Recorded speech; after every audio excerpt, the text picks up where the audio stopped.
The kitchen of the Langley mansion gleamed under the soft glow of crystal chandeliers, marble countertops reflecting wealth that could choke a city block. Lila Carter, 32, her dark hair pulled into a tight bun, scrubbed a copper pot with fierce precision, her hands calloused but steady.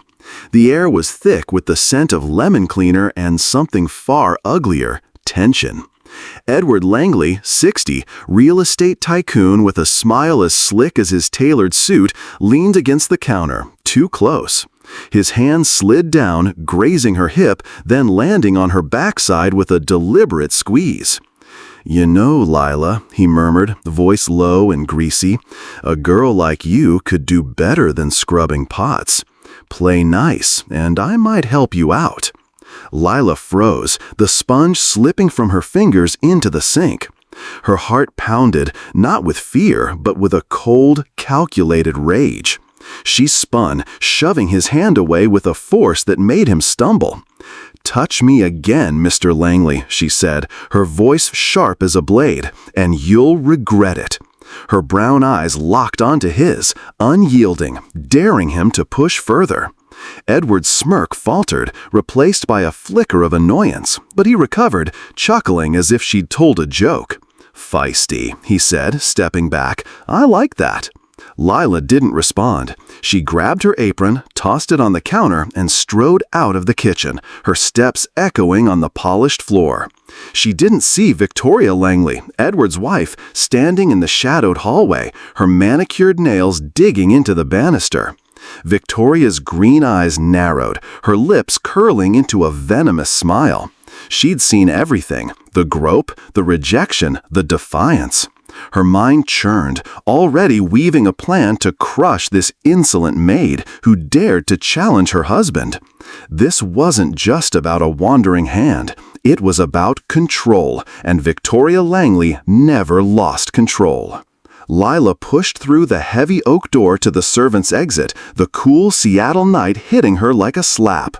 She walked briskly down the cobblestone path, the mansion's lights fading behind her. Her hands trembled, not from Edward's touch, but from the weight of what she was about to do. She slipped into her beat-up sedan parked a block away and pulled a small leather notebook from her glove compartment. Under the dim streetlight, she flipped it open, her pen scratching furiously. Day 1, he crossed the line, just like I knew he would. Plans in motion. She paused, her eyes drifting to a faded photo tucked inside the cover. A woman with her same sharp cheekbones, her sister Maya, smiling before the Langleys destroyed her. Lila's jaw tightened. "This is for you," she whispered, snapping the notebook shut. Back in the mansion, Victoria glided into the kitchen, her silk robe trailing like a predator's tail. Edward was pouring a scotch, unfazed, as if nothing had happened. "She's trouble," Victoria said, her voice smooth but laced with venom. "That maid, I saw what you did." Edward raised an eyebrow, swirling his glass. "Jealous, darling?" he teased, but Victoria's smile was cold, calculating. "Not jealous, strategic. She's not like the others. We need to deal with her, permanently." Edward's laugh died in his throat as he caught the glint in her eyes. He knew that look. It was the same one she'd had when she'd framed Maya Carter for stealing a diamond ring, driving her to despair and ultimately death. Victoria turned, her heels clicking as she headed upstairs. In her bedroom, she opened a velvet box, pulling out a pearl necklace worth more than Lila's car. She held it up, the pearls catching the light, and her smile grew darker. "Let's see how defiant you are," she muttered, "when you're in handcuffs." She already pictured it. The necklace planted in Lila's locker, the police called, the headlines smearing another black maid as a thief. It had worked before, it would work again. Meanwhile, Lila sat in her car, her breath steadying. She wasn't just a maid. She'd been a damn good investigative reporter, taken down corrupt CEOs before her career was derailed by the same elite she now served. Maya's suicide had broken her, but it also forged her. She'd taken this job for one reason: to infiltrate the Langleys' world, to dig up the dirt on their decade-long reign of terror against black maids. Edward's sleazy hands were just the spark she needed to light the fuse. She tapped her smartwatch, activating a tiny microphone hidden in its clasp. It had recorded every word of Edward's advance, every smug chuckle. "Gotcha," she said softly, a ghost of a smile crossing her lips.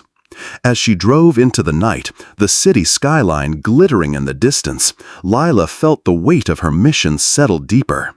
The Langleys thought they could break her, like they'd broken Maya and countless others. They thought she was invisible, just another disposable black woman in their pristine world. They were wrong. She wasn't here to survive their cruelty. She was here to dismantle it. The notebook on her passenger seat held more than notes. It held a blueprint for justice, each page a step toward exposing the Langleys' empire of prejudice and corruption. And tonight, with Edward's mistake and Victoria's scheming glare, Lila knew the game had begun. In the mansion, Victoria slipped the pearl necklace into a small silk pouch, her plan taking shape. She didn't know Lila was already 3 steps ahead, that the maid she despised was no victim, but a predator in her own right. As the clock struck midnight, the mansion stood silent, a glittering cage where 2 forces were about to collide. Lila's pen scratched one last line in her notebook. "They think they're hunting me. They don't know I'm the one setting the trap." Lila Carter's sedan rattled down the quiet Seattle streets, the city's neon lights flickering across her windshield like a warning. Her fingers gripped the steering wheel, the memory of Edward Langley's clammy hands still burning her skin. She wasn't shaken anymore. The rage had settled into something colder, sharper, a blade she'd been honing since the day her sister Maya took her own life. Lila's smartwatch blinked, the tiny microphone still recording the ambient hum of her car. She tapped it off, her mind already racing to the next step. Edward's move was predictable, a playbook she'd studied for months. Victoria's glare, though, that was the real threat. Lila knew a predator when she saw one, and Victoria Langley was a viper coiled to strike. The Langley mansion wasn't just a house, it was a fortress of privilege, a monument to Edward's real estate empire built on shady deals and broken lives. Edward, with his slick suits and sleazier habits, had a reputation among the staff for wandering hands and crude remarks, always aimed at the black and Latina maids who cycled through his employ. He'd leer, make offers of help laced with threats, and laugh it off when they recoiled. Most quit within months, too humiliated or scared to fight back. Edward's wealth and connections made him untouchable, or so he thought. Lila had seen his type before, back when she was a rising star at the Seattle Beacon, exposing CEOs who thought money could bury their sins. But Edward was small fry compared to Victoria. Victoria Langley, 55, was a former debutante turned socialite, her beauty as sharp as the diamonds she wore. Behind her polished smile lay a venomous contempt for anyone she deemed beneath her, especially the black maids who kept her mansion spotless. To Victoria, they were props, invisible until she needed a scapegoat. Over the past decade, at least a dozen women had been driven out of the Langley household. Some, like Maria Alvarez, were fired for laziness after refusing Edward's advances. Others, like Clara Johnson, were accused of stealing cash or jewelry, their reputations trashed with no proof. The worst cases ended in handcuffs. Aisha Brooks, a single mother, spent 6 months in jail for a brooch Victoria found in her bag, only for it to mysteriously reappear in a guest room. The pattern was clear: resist Edward, cross Victoria, and your life would burn. Lila's sister Maya Carter had been one of those casualties. 3 years ago, Maya, a bright 35-year-old with dreams of opening her own catering business, took a job at the Langley mansion to make ends meet. She lasted 4 months. Victoria accused her of stealing a diamond ring, a family heirloom worth $25,000. The police, cozy with Edward's campaign donations, didn't ask questions. Maya was arrested, humiliated in the local papers, and cut off from every job opportunity. The shame broke her. One rainy night, she swallowed a bottle of pills, leaving behind a note that read, "I'm not a thief." Lila found her, too late to save her. That note was now taped inside Lila's notebook, a constant reminder of why she was here. Lila wasn't just a grieving sister. She'd been a damn good investigative journalist. Her bylines once splashed across the beacon for exposing corruption in Seattle's elite circles. But when she got too close to a city council scandal, her sources dried up, and her editor suggested she take a break. Broke and blacklisted, Lila took the maid job at the Langley mansion, not to survive, but to infiltrate. She'd spent months researching Edward and Victoria, digging through old lawsuits, whispered rumors, and the tearful stories of former maids.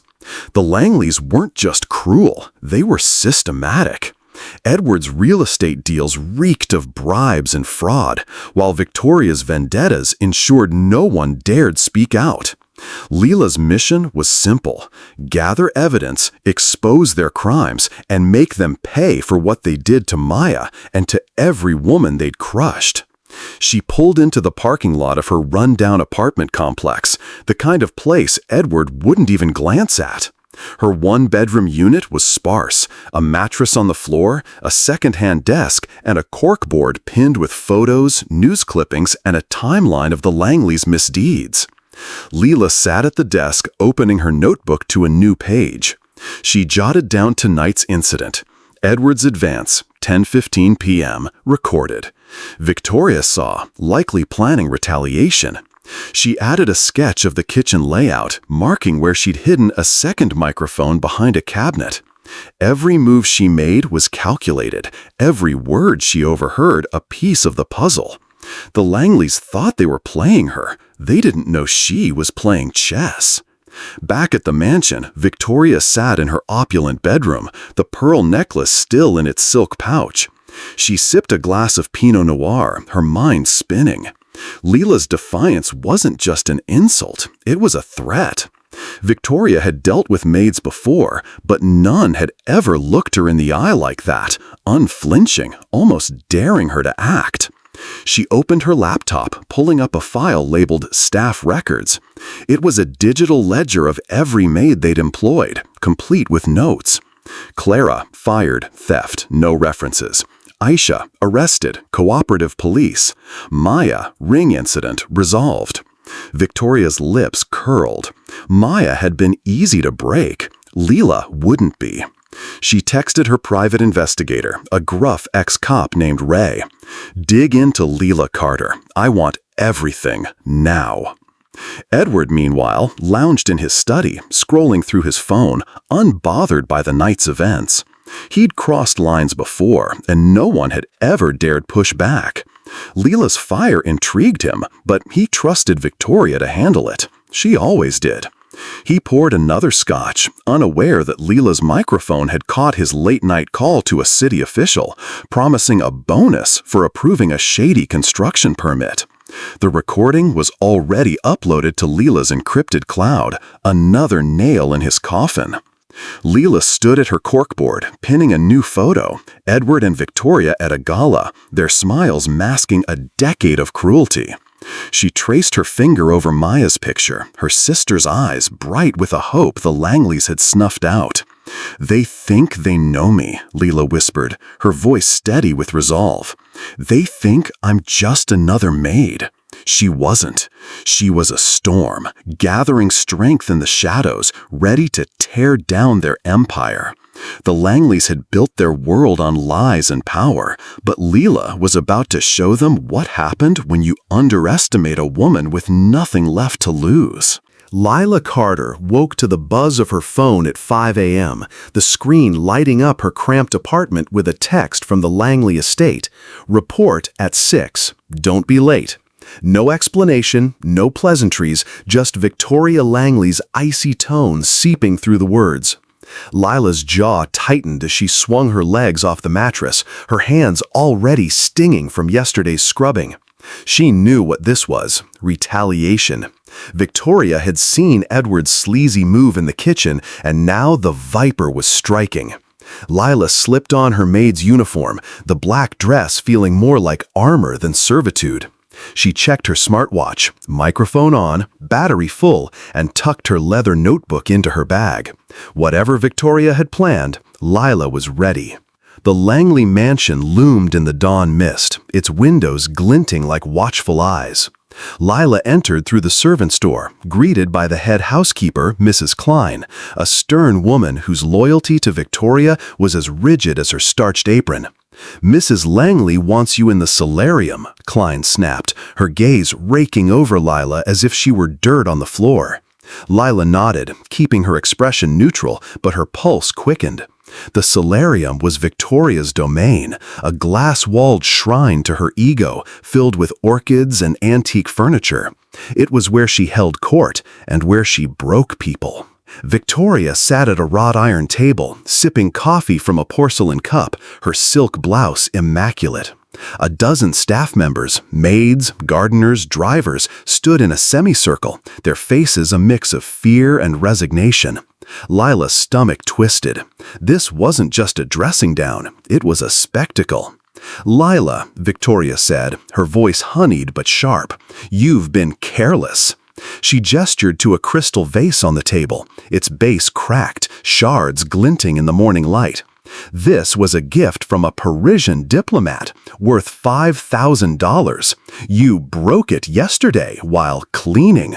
Care to explain? Lila's eyes flicked to the vase. She hadn't touched it, hadn't even been in the solarium yesterday. The lie was so blatant it almost made her laugh. "I didn't break it, Mrs. Langley," she said, her voice steady, meeting Victoria's gaze. The other staff shifted uncomfortably, eyes downcast. Victoria's smile tightened, a predator sensing resistance. "Don't lie to me," she said, standing, her heels clicking as she circled Lila. "You were seen. Mrs. Klein, tell her." Klein stepped forward, her lips pursed.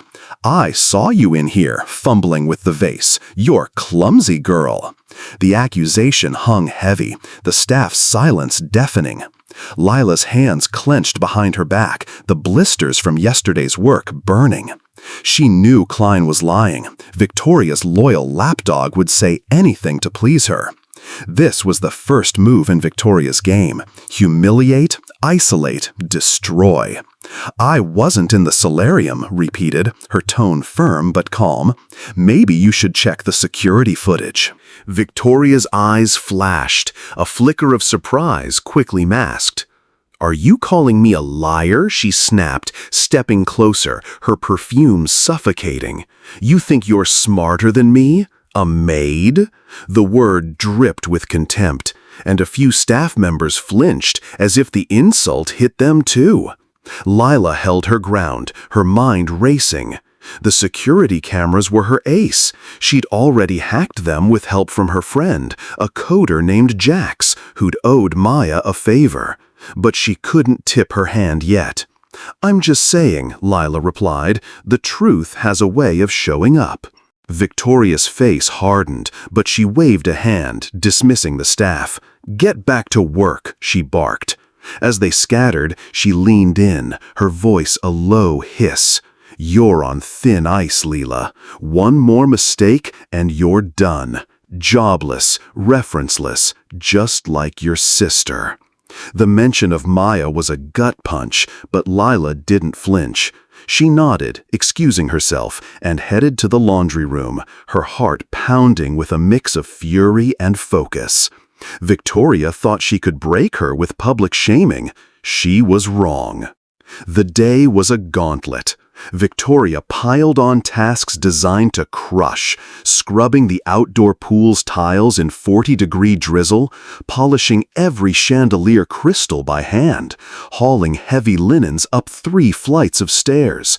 By noon, Lila's hands were raw, blisters splitting open, blood smearing the cloth she used to wipe sweat from her brow. Edward watched from a balcony, sipping whiskey, his smirk a silent taunt. Lila ignored him, her mind on the bigger prize. Every insult, every impossible task was another piece of evidence. Her smartwatch caught Victoria's hissed orders to Klein. Make her miserable. She'll quit by the end of the week. At dusk, Lila collapsed onto a stool in the servants' break room, her muscles screaming. She sipped water, wincing as her torn hands gripped the glass. The other maids avoided her, their fear of Victoria's wrath palpable. Lila didn't blame them. Surviving the Langleys meant keeping your head down. But she wasn't here to survive. She slipped into a bathroom, locked the door, and pulled out her notebook. Under a dim bulb, she wrote, Day 2, vase set up. Victoria's pushing hard. Klein's complicit. Recorded her orders to break me. She added a note about the solarium cameras, which Jax had confirmed were still active. If Victoria checked them, she'd find nothing but Lila's alibi. Back at her apartment, Lila uploaded the day's recordings to her encrypted cloud, her fingers trembling as she typed. She opened her corkboard, pinning a new note. Victoria's playbook, humiliate first, frame later. She traced Maya's photo, her sister's smile a flicker of light in the dark. They did this to you, she whispered, but they won't do it to me. Her phone buzzed, Jax with a message. Got something big. Edward's meeting a city official tonight. Want me to tap the call? Lila's lips curved into a grim smile. Victoria thought she was winning, piling on the pressure. But every cruel word, every setup, was fuel for Lila's fire.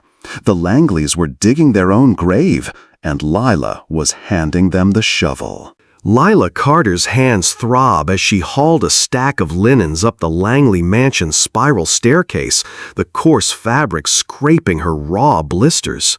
It was day 3 of Victoria Langley's relentless campaign, and the air in the estate crackled with malice. Lila's smartwatch buzzed against her wrist, a message from Jax. Tapped Edward's call last night. He's meeting Councilman Reed at 8 p.m. Shady deal. Audio's clean. Lila's lips twitched, a rare moment of triumph. She tucked the linens into a closet, her mind racing. Edward's dirty deals were piling up, but Victoria's scheming was the immediate threat. Lila could feel the noose tightening. In the grand dining room, Victoria stood with her private investigator, Ray, a grizzled ex-cop with a permanent scowl. Lila lingered outside, pretending to polish a silver candelabra, her smartwatch recording every word. She's no maid, Ray growled, sliding a folder across the mahogany table. Lila Carter, ex-reporter for the Seattle Beacon, fired 2 years ago after sniffing around a council scandal. Her sister was that maid, Maya, the one... He stopped, glancing at Victoria's icy stare. She's digging, Mrs. Langley. She's not here to clean your floors. Victoria's fingers drummed the table, her nails blood red against the wood. Then we bury her, she said, her voice low, venomous, fast. Lila's heart pounded, but she kept polishing, her face a mask of indifference. Ray's digging confirmed her fears. Victoria was on to her. The vase setup hadn't worked, so Victoria was escalating. Lila slipped into the pantry, uploading the recording to her cloud. She texted Jax, "They know I'm ex-Beacon. Speed up the camera hack." Jax replied instantly, "On it. Gotcha back." Lila exhaled, steadying herself. Victoria thought she'd cornered her prey, but Lila was no mouse. She was a hunter, and the Langleys were walking into her trap. That afternoon, Victoria struck. Lila was summoned to the library, a cavernous room lined with leather-bound books Edward never read. Victoria stood by a roaring fireplace, holding a pearl necklace that gleamed like a weapon. Edward lounged in an armchair, smirking, while Mrs. Klein hovered nearby, clutching a phone. "Lila," Victoria said, her tone dripping with false concern. "My necklace is missing, worth $20,000. You were the last one in my bedroom." Lila's stomach twisted. She'd cleaned Victoria's room that morning, under Klein's watchful eye. This was the setup she'd been waiting for. "I didn't take it," Lila said, her voice calm but firm. She glanced at Edward, whose smirk widened, and then at Klein, who avoided her gaze. Victoria stepped closer, the necklace dangling from her fingers. "Then you won't mind if we check your locker," she said, gesturing to Klein. Lila's mind raced. She knew the necklace was planted. Victoria's playbook was predictable, just like with Maya. But this time, a police officer stepped through the door, his badge glinting. Officer Malone, a regular at Edward's golf club, had a smile as crooked as his morals. "Let's make this quick," he said, eyeing Lila like she was already guilty. Lila's pulse spiked, but she didn't flinch. "I want a lawyer," she said, crossing her arms. Malone laughed, a harsh bark. "You're a maid, not a mastermind. Open the locker." Victoria's eyes gleamed with triumph, but Lila held her ground. "Not without a warrant," she shot back. The room went still. Edward's smirk faded, and Malone's face reddened. "You're making this hard," he growled, but Lila saw a flicker of doubt in his eyes. She'd called their bluff. Malone wasn't here officially, just another pawn in the Langleys game. Victoria's composure cracked, her voice rising. "You think you can defy me in my house?" She nodded to Klein, who marched to Lila's locker and yanked it open. The pearl necklace tumbled out, landing on the floor with a soft clink. The staff gasped, and Malone stepped forward, handcuffs ready. But Lila didn't panic. She reached into her pocket, pulling out a USB drive, her fingers steady despite the chaos. "Before you arrest me," she said, her voice cutting through the tension, "you might want to see this." She tossed the drive to Malone, who caught it, confused. "It's footage from your bedroom camera, Mrs. Langley. Shows exactly who put that necklace in my locker." Victoria's face paled, her hand freezing mid-gesture. Edward sat up, his scotch glass clattering on the table. "What the hell is she talking about?" he barked. Lila allowed herself a small smile. Jax had come through, pulling the security footage from Victoria's bedroom camera. It showed Klein, under Victoria's orders, slipping the necklace into Lila's locker that morning. Lila had gambled on the cameras being active, and Jax's hack had paid off. Malone hesitated, the USB drive burning a hole in his hand. "This is ridiculous," Victoria snapped, but her voice wavered. "She's bluffing." "Am I?" Lila said, stepping forward, her eyes locked on Victoria's. "Play it, unless you're scared of what it shows." The room was a powder keg, every eye on Malone. He shifted uncomfortably, clearly torn between his loyalty to the Langleys and the risk of exposure. "I'll take this to the station," he muttered, pocketing the drive and backing toward the door. "We'll sort it out." He left, the handcuffs still in his hand, and Lila exhaled, her heart pounding. She dodged the trap, for now. Victoria rounded on her, fury twisting her features. "You think you're clever?" she hissed. "I'll ruin you, just like I ruined your sister." The mention of Maya was a knife to Lila's chest, but she didn't waver. "Try it," she said, her voice low and deadly. "But every move you make, I'm watching." She turned and walked out, leaving Victoria trembling with rage, and Edward staring, stunned. In her apartment that night, Lila opened her notebook, her pen flying. Day 3. Necklace setup failed. Victoria's desperate. Footage secured. Time to bring in the others. She texted Jax, "Get me Clara, Aisha, and Maria. It's time to end this." The Langleys thought they could bury her. They didn't know Lila was already digging their grave. Lila Carter's apartment was a war room, the corkboard on her wall now a sprawling map of the Langleys' sins. Photos, timelines, and sticky notes linking Edward's bribes to Victoria's vendettas. Her hands still stung from the week's grueling tasks, but the close call with the pearl necklace had lit a fire under her. Victoria Langley's failed setup, caught on camera by Lila's hacker ally Jax, was a crack in the Langleys' armor.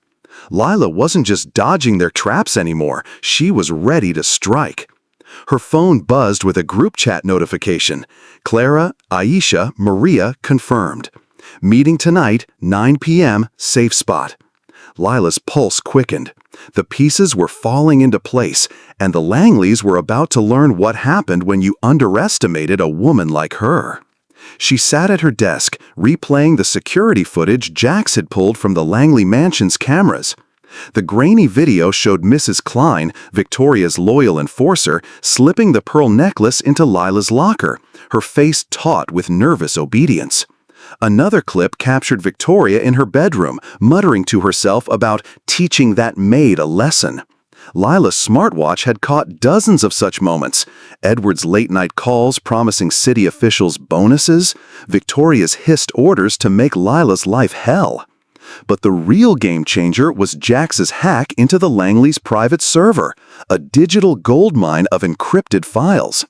Jax, a wiry coder with a debt to Lila's late sister Maya, had spent weeks cracking it. Last night, he texted, "Server's open, you won't believe what's in here." Lila opened her laptop, the screen casting a blue glow across her face. The server held emails, contracts, and ledgers. Proof of Edward's bribes to city council members for zoning favors, fake safety reports for his construction sites, and Victoria's meticulous notes on framing maids for theft. One email, from Victoria to a lawyer, mentioned Maya by name. Handled the Carter problem. No loose ends. Lila's chest tightened, her sister's smiling face flashing in her mind. She clenched her fists, nails digging into her palms. This wasn't just about justice anymore. It was personal. At 9 p.m., Lila slipped into a dimly lit diner on the edge of Seattle, the kind of place where the coffee was cheap and the booths were private. Clara Johnson, 62, sat in the corner, her hands trembling around a mug. Aisha Brooks, 34, a single mom with tired eyes, slid in next to her. Maria Alvarez, 28, arrived last, her posture rigid from years of carrying shame. Lila had tracked them down through old staff records, each a victim of the Langleys' cruelty. Clara had lost her home after being fired for stealing cash that later turned up in Edward's desk. Aisha had done 6 months in county jail for a brooch Victoria planted. Maria, accused of laziness after rejecting Edward's advances, was scraping by as a delivery driver. They were broken, but Lila saw fire in their eyes, fire she could stoke. "Lila, why are we here?" Clara asked, her voice wary but hopeful. Lila leaned forward, her gaze steady. "Because the Langleys think they're untouchable. They're not." She slid her USB drive across the table, her voice low. "I've got proof, video, audio, documents, Victoria framing me, Edward bribing officials, their whole operation. But I can't do this alone.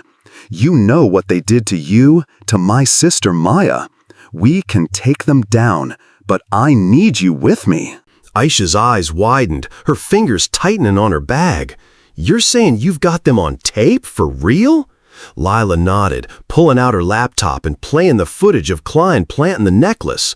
Maria gasped, her hand covering her mouth. "That's exactly what they did to me," she whispered. Clara's face hardened, her voice cracking. "They took everything from me, my house, my savings, because of their lies." Lila met their gazes, her own eyes burning.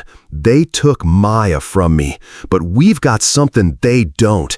Evidence and a plan."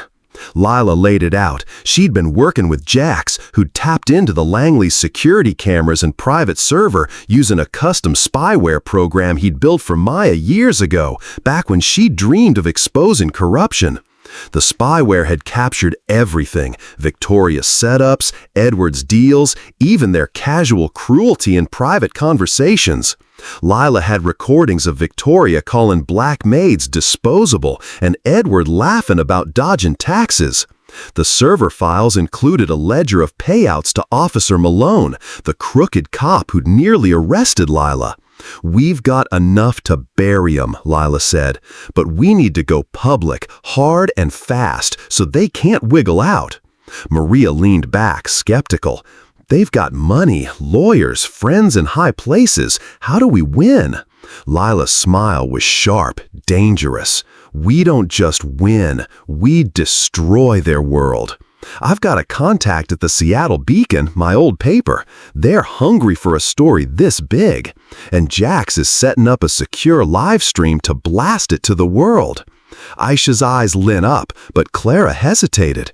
"What if they come after us? I can't lose more than I already have." Lila reached across the table, gripping Clara's hand. "They won't. We've got the truth, and we've got each other. They underestimated us all." The diner's neon sign buzzed outside, casting flickering shadows. Lila pulled out her notebook, showing them her timeline. Every incident, every victim, every dirty deal. She'd cross-referenced the server files with public records, building an airtight case. The women nodded, their fear giving way to resolve. "I'm in," Aisha said, her voice firm. Maria nodded, her jaw set. "Me too." Clara took a deep breath, then squeezed Lila's hand back. "For all of us." Lila's phone buzzed, Jax again. "Camera hacks locked in, ready to roll when you are." She typed back, "Tomorrow night, their charity gala, we hit them where it hurts." The Langleys were hosting a glitzy event at the mansion, Seattle's elite fawning over their fake philanthropy. It was the perfect stage for their downfall. Lila looked at the women, her voice steady. "They thought we were invisible. Tomorrow, we show them we're not." The diner fell silent, the weight of their pact settling in. The Langleys had built their empire on lies, but Lila and her allies were about to tear it down with the truth. The Langley mansion pulsed with the glitz of Seattle's elite, chandeliers casting golden light over tuxedos and sequin gowns. Outside, the charity gala buzzed with laughter and clinking glasses, a facade of philanthropy masking Edward and Victoria Langley's corruption. Inside, Lila Carter moved like a shadow through the mansion's wine cellar, her maid's uniform swapped for a black hoodie and jeans. Clara Johnson, Aisha Brooks, and Maria Alvarez followed close, their breaths shallow in the damp air. Jax's text had come through an hour ago. Cat set in Edward's study, hidden behind the Monet painting. Combo cracked 7-19-42. Gala's your shot. Lila's heart pounded, but her steps were steady. Tonight, they'd get the evidence to bury the Langleys, or get caught trying. Lila led the group up a narrow service staircase, her sneakers silent on the stone steps. Clara, her gray hair tucked under a cap, clutched a flashlight, her hands steadier than they'd been in years. Aisha, eyes darting nervously, carried a small bag for the documents. Maria, her jaw set, kept watch at the rear. They'd slipped in through the cellar door, using a key Lila had duplicated weeks ago. Jax's spyware had disabled the security alarms for exactly 20 minutes, their window to reach the study, crack the safe, and get out.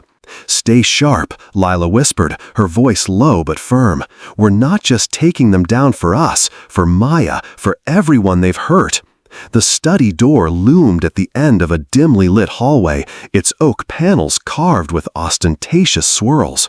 Lila's smartwatch buzzed softly, a timer counting down. 18 minutes left. She eased the door open, the scent of leather and cigar smoke hitting her like a wave. The room was Edward's sanctum, walls lined with bookshelves and a massive desk cluttered with papers. Lila's eyes locked on the Monet painting, a serene water lily scene hiding a dirty secret. She slid it aside, revealing a steel safe embedded in the wall. Clara shone the flashlight, her hands trembling slightly. "You sure about this?" she whispered. Lila nodded, punching in the code, 71942. The safe clicked open with a soft hiss. Inside was a gold mine, folders stuffed with contracts, bank statements, and handwritten notes. Lila's fingers flew, pulling out documents. A ledger listed payments to city officials, including Councilman Reed, for rigged zoning deals. Another file detailed safety violations at Edward's construction sites, buried with bribes. But the real gut punch was a notebook in Victoria's elegant scrawl, titled Staff Incidents. It listed every maid they'd framed. Clara, cash theft, 2018. Aisha, brooch, 2020. Maya, diamond ring, 2022. Next to Maya's name, a chilling note. Too fragile. Handled permanently. Lila's vision blurred, rage and grief colliding. "They planned it," she whispered, handing the notebook to Aisha, whose hands shook as she read. Maria hissed from the doorway. "Voices! Someone's coming!" Lila froze, her ears catching the faint clack of heels on the marble floor. She shoved the documents into Aisha's bag, whispering, "Hide!" The group scrambled, Clara behind a curtain, Aisha under the desk, Maria in a closet. Lila slid the safe shut and swung the painting back, diving behind a bookshelf just as the door creaked open. Victoria stepped in, her red gown shimmering, followed by Mrs. Klein, her face pinched with suspicion. "I swear I heard something," Klein muttered, scanning the room. Victoria's eyes narrowed, her gaze sweeping over the desk. "If that maid's been in here," she trailed off, her voice sharp as glass. Lila held her breath, her smartwatch vibrating. 10 minutes until the alarms reactivate. Victoria's heels clicked closer, pausing inches from the bookshelf. Lila's fingers brushed the USB drive in her pocket, loaded with Jax's footage of Victoria's setups. If they were caught now, it might not be enough. Clara's flashlight flickered off, plunging the room into near darkness. Klein moved toward the safe, her hand hovering over the painting. "Should I check it?" she asked. Victoria hesitated, then shook her head. "Not now. Edward's speech is starting. We'll deal with her later." They left, the door clicking shut, and Lila exhaled, her heart hammering. The group emerged, faces pale but determined. Aisha clutched the bag, whispering, "This is it, isn't it? Enough to ruin them." Lila nodded, her eyes burning. "More than enough, but we're not done." She pulled out her phone, texting Jax, got the docs, set up the stream for the gala's end. Maria's eyes widened. "You're hitting them tonight? In front of everyone?" Lila's smile was fierce. "They built their empire on lies. We'll tear it down in the spotlight." They slipped back to the cellar, the distant hum of the gala covering their steps. Lila's mind raced, piecing together the plan. The documents, combined with Jax's recordings and server files, were a ticking bomb. But the timing had to be perfect. Hit the Langleys when their guard is down, in front of Seattle's elite. Clara gripped Lila's arm, her voice low. "I lost everything because of them. My home, my dignity. You're sure this'll work?" Lila met her gaze, her voice steady. "They took Maya from me. I'm not just sure, I'm certain." As they reached the cellar door, Lila's phone buzzed, Jax with a final message. "Streams ready, galas at peak, 500 guests, live news coverage. Drop the bomb whenever you're ready." Lila looked at her allies, their faces a mix of fear and resolve. The Langleys were sipping champagne, basking in their power, unaware that 4 women they dismissed as invisible were about to turn their world upside down. Lila tucked the bag under her arm, her sister's memory fueling her. The gala was their stage, and the curtain was about to fall. The Langley mansion's grand ballroom shimmered with decadence, crystal flutes clinking as Seattle's elite toasted to Edward and Victoria Langley's so-called generosity. The charity gala was in full swing, 500 guests, politicians, CEOs, socialites, swirling under chandeliers, oblivious to the storm brewing. Lila Carter stood at the edge of the room, her black hoodie swapped for a borrowed server's uniform, a tray of champagne balanced in her hands. Clara Johnson, Aisha Brooks, and Maria Alvarez blended into the crowd, each clutching a USB drive loaded with the evidence they'd pulled from Edward's safe. Lila's smartwatch buzzed. Jax's message, streams live, 10,000 viewers and climbing. Drop it now. Her heart thundered, but her eyes were steel. This was it, the moment to tear down the Langleys' empire. Lila nodded to Clara, who slipped into the AV booth, her hands steady despite her age.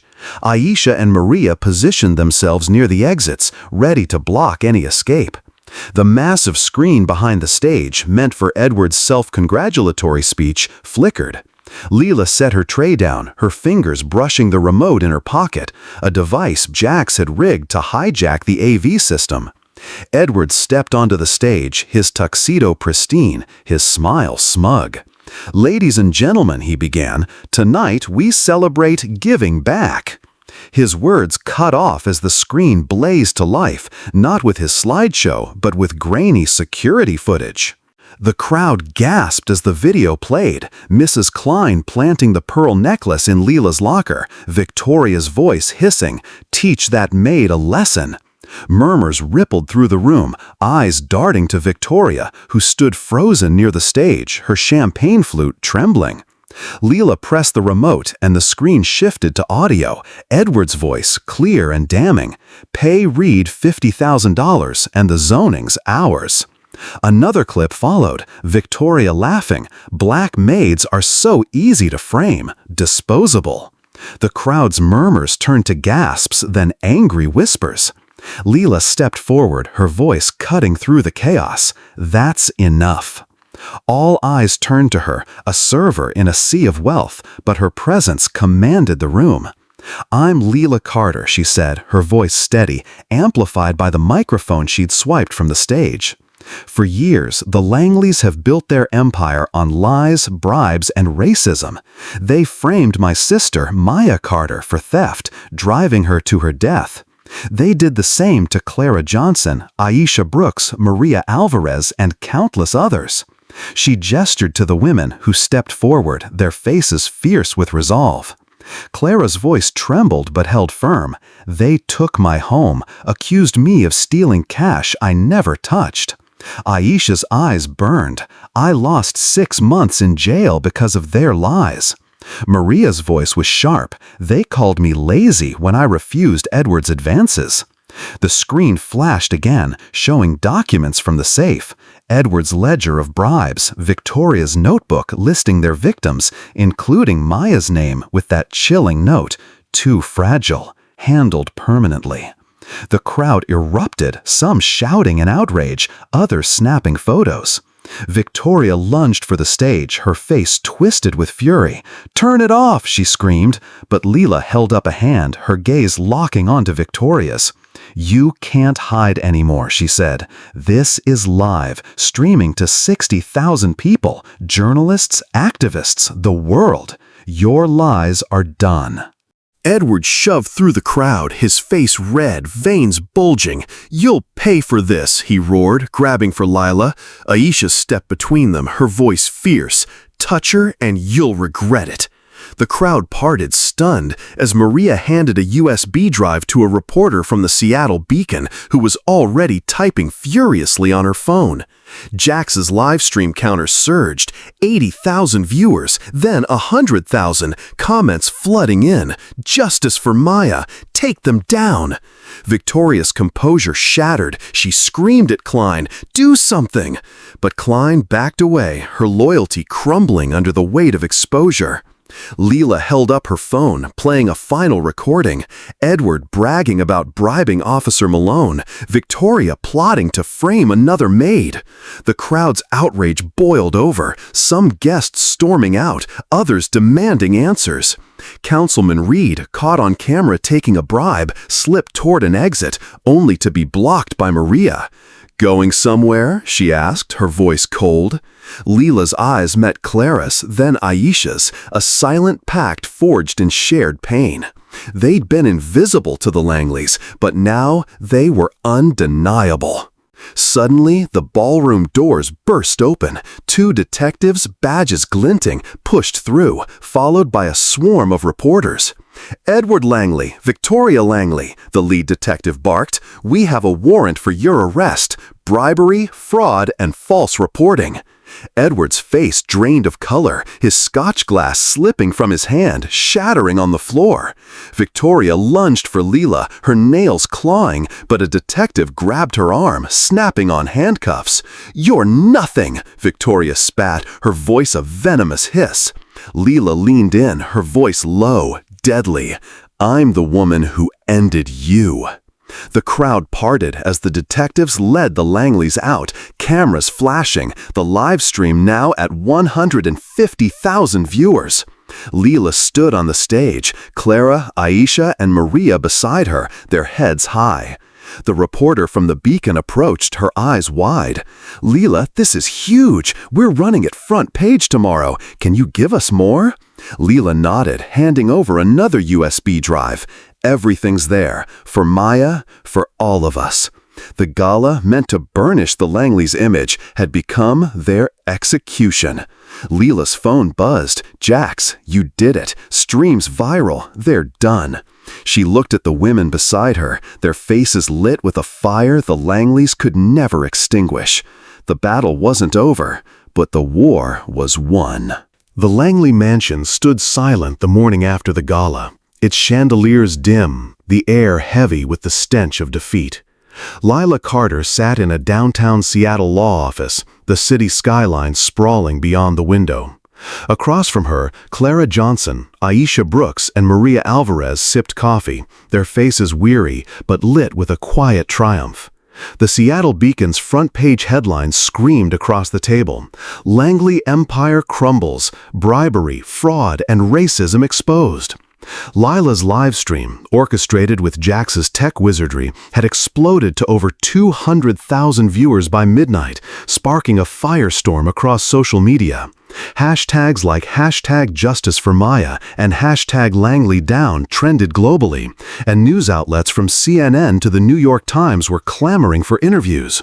Lila's phone buzzed nonstop, but she ignored it, her eyes fixed on Marcus Lee, their lawyer, who spread a stack of legal documents before them. "The evidence you gathered," Marcus said, his voice steady, "is airtight. Edward and Victoria are facing multiple charges: bribery, fraud, false reporting, and racial discrimination. The DA's office is pushing for maximum penalties." He slid a folder to Lila, labeled Langley v. Carter et al. "Your class action lawsuit is moving forward. With the documents from the safe, the recordings, and the live stream footage, it's a slam dunk." Clara's hands trembled as she opened the folder, revealing settlement estimates in the millions. Aisha let out a shaky laugh, her eyes glistening. "This means I can get my son back to school," she whispered. Maria nodded, her voice firm. "And I'm finishing my teaching degree. They can't take that from me anymore." Lila's fingers brushed the photo of her sister Maya, tucked inside her notebook. The pain of Maya's loss still burned, but today it fueled her resolve. The lawsuit wasn't just about money, it was about dismantling the Langleys' legacy of cruelty. Edward and Victoria had been arraigned that morning, their mugshots splashed across every news channel. Edward, once untouchable, looked hollow in his orange jumpsuit, facing 7 years for bribery and fraud. Victoria, her polished facade shattered, was charged with orchestrating false police reports, her bail denied after trying to intimidate a witness, Klein, who'd turned state's evidence to save herself. The Langley real estate empire was imploding, with investors pulling out and contracts canceled. Their mansion was up for sale, a for sale sign staked in the manicured lawn like a tombstone. Lila stood, pacing to the window.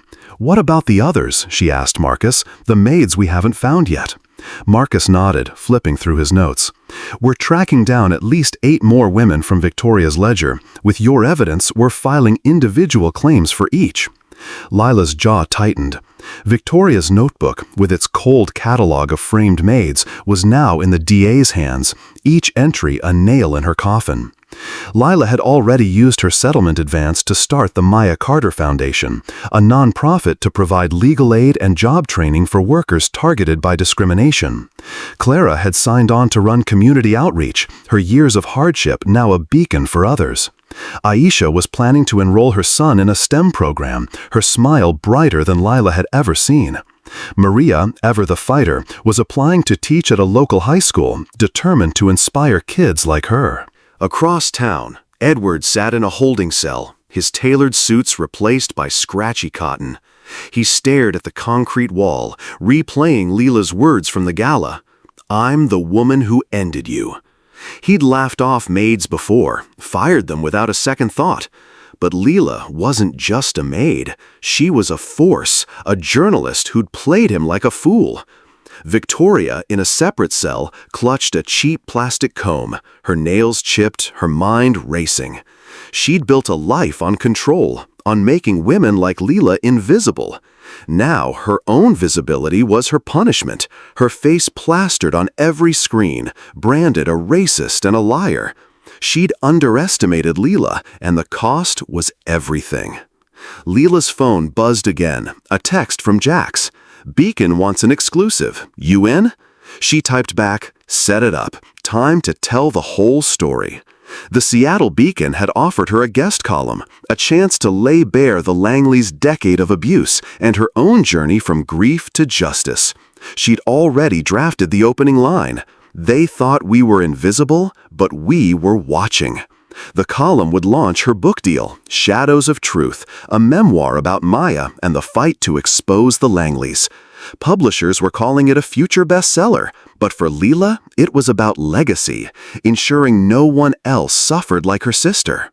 That evening, Lila met Clara, Aisha, and Maria at the diner where they'd first united. The neon sign still buzzed, but the mood was different, lighter, hopeful. Clara raised a coffee mug, her voice steady.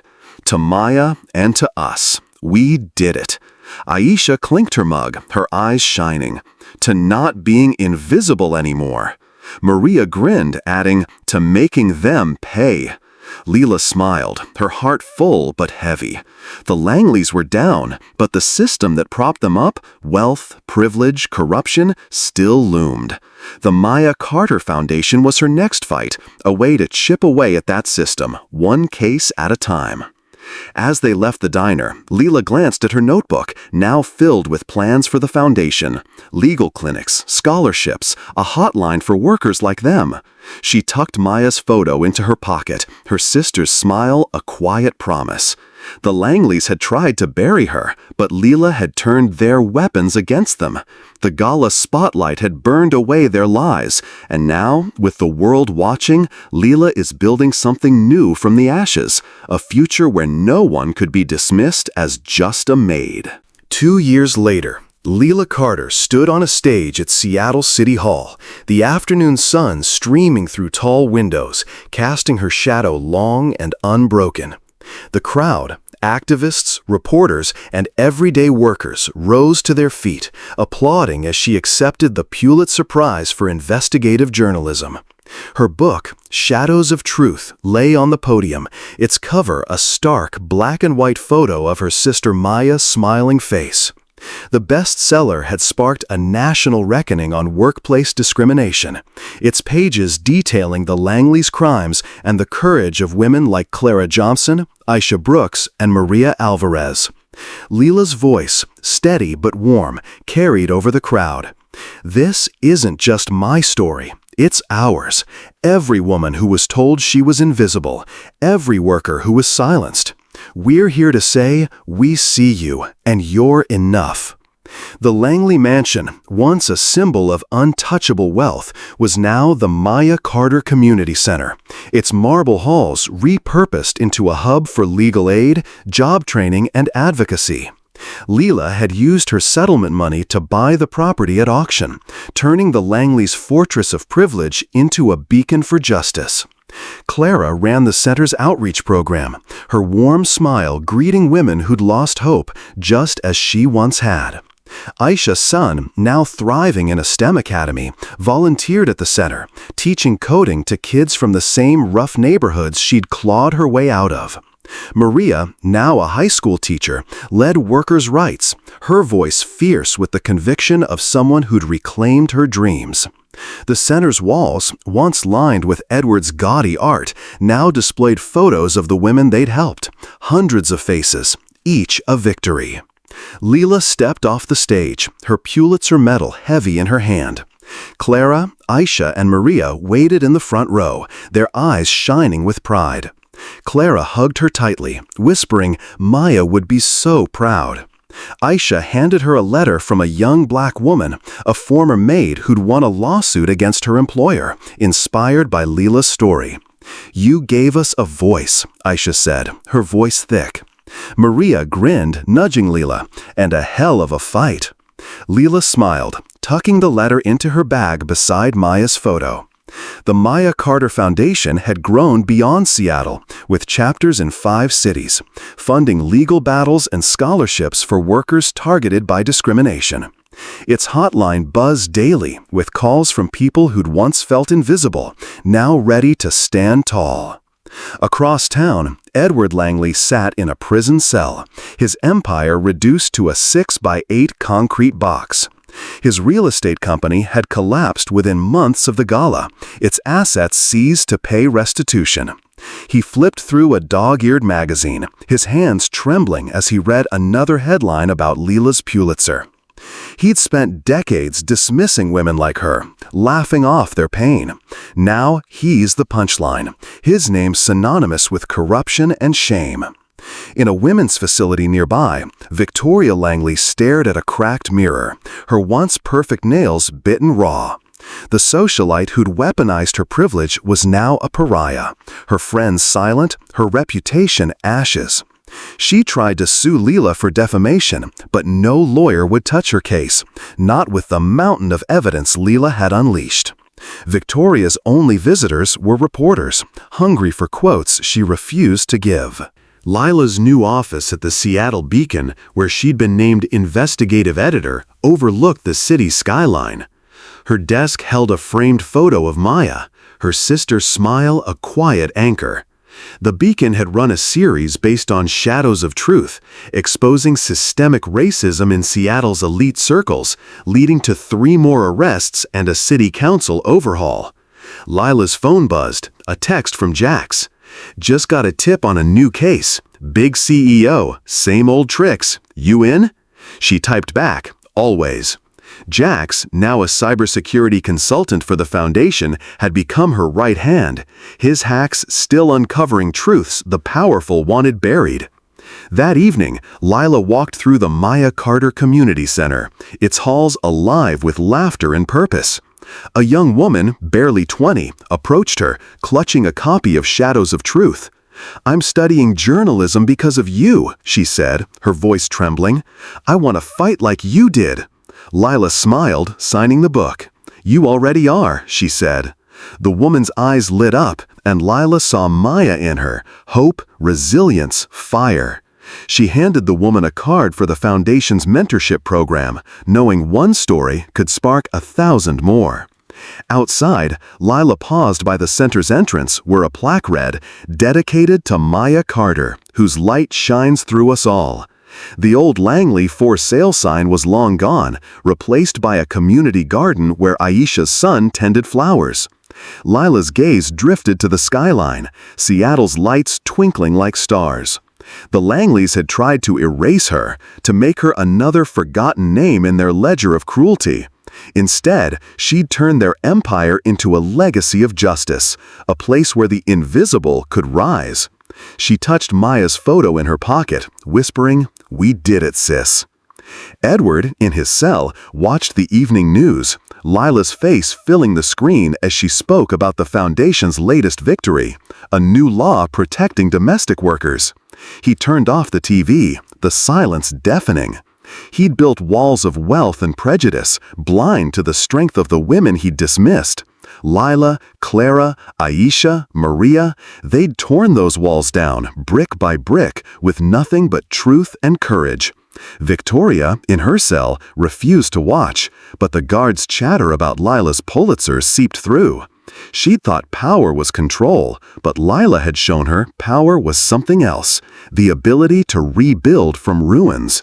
Lila walked home, the city air cool against her skin. Her phone buzzed with emails from universities offering teaching positions, but she wasn't ready to leave the fight. The Maya Carter Foundation was her mission, Maya's legacy her North Star. The Langleys were gone, their names fading into obscurity, while Lila's story, and the stories of those she'd lifted up, burned brighter than ever. Justice, she'd learned, wasn't just about tearing down the guilty. It was about building a world where no one could be silenced again. As Seattle's skyline glowed, Lila knew this was only the beginning.